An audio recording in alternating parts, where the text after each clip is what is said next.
एक समय की बात है, एक लड़का था जो अपनी गर्लफ्रेंड से बेहद प्यार करता था।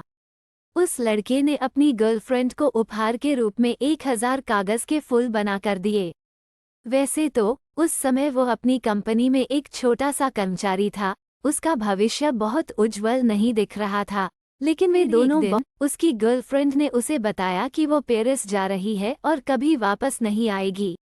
उसने उससे ये भी कहा कि उसे दोनों के लिए कोई भविष्य दिखाई नहीं देता, इसलिए वो अब साथ नहीं रह सकते। लड़की ने ये भी कहा कि अब दोनों के रास्ते अलग अलग है।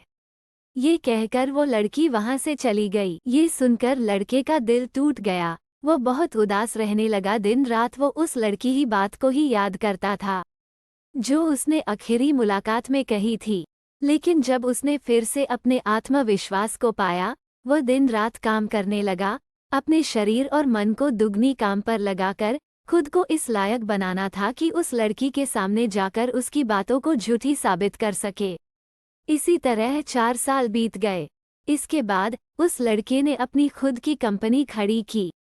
इस तरह उसने साबित कर दिया कि आप तब तक हार नहीं मानते जब तक आप कोशिश करना बंद नहीं करते। एक दिन बारिश के समय वो लड़का अपनी कार चल रहा था, तभी उसकी नज़र एक बूढ़े जोड़े कपल पर पड़ती है। छाता होने के बावजूद भी वे भीगे हुए थे। उसे ये जल्दी से समझ में आ गया कि वे उसकी एक्स गर्लफ्रेंड के माता पिता। वो लड़का उनका पीछा कर दिखाना चाहता था कि उसे उसकी लग्जरी कार में देखें।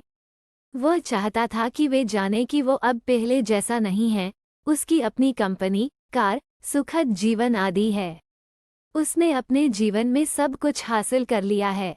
लेकिन उसे ये देखकर अजीब लगता है वे दोनों बूढ़े कब्रिस्तान की ओर जा रहे हैं। ये देखकर लड़का उन दोनों बूढ़ों का पीछा करने लगा। कब्रिस्तान पहुंचकर वो लड़का हैरान हो जाता है क्योंकि उसे अपनी गर्लफ्रेंड की कब्र दिखाई देती है। उसकी कब्र के पास उसकी गर्लफ्रेंड की एक मुस्कुराती हुई तस्वीर और साथ में 1000 कागज के फूल रखे हुए थे।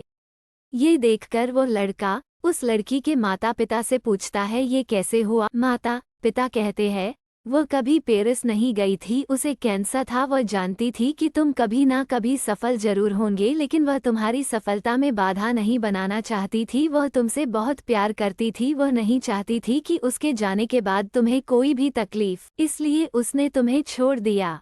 उसकी आखिरी इच्छा ये थी कि यह कागज के फूल उसकी कब्र पर हो, जिससे तुम्हारे साथ होने का एहसास हो। ये सुनकर उस लड़के का दिल और दिमाग सुन्न हो जाता है। उसके हाथ पैर ठंडे पड़ जाते हैं। वो उस लड़की के कब्र के सामने बैठकर बहुत परिणाम यही सच्चे प्यार की निशानी है। जब आप किसी से प्यार करते हो तो आप अपने आप को भुलाकर बस उसके भलाई के लिए अपने आप को मिट भी सकते हैं। चाहे आपको जितना भी दर्द हो, उसका मुस्कुराता हुआ चेहरा देखने के लिए आप किसी भी दर्द से गुजर जाओगे।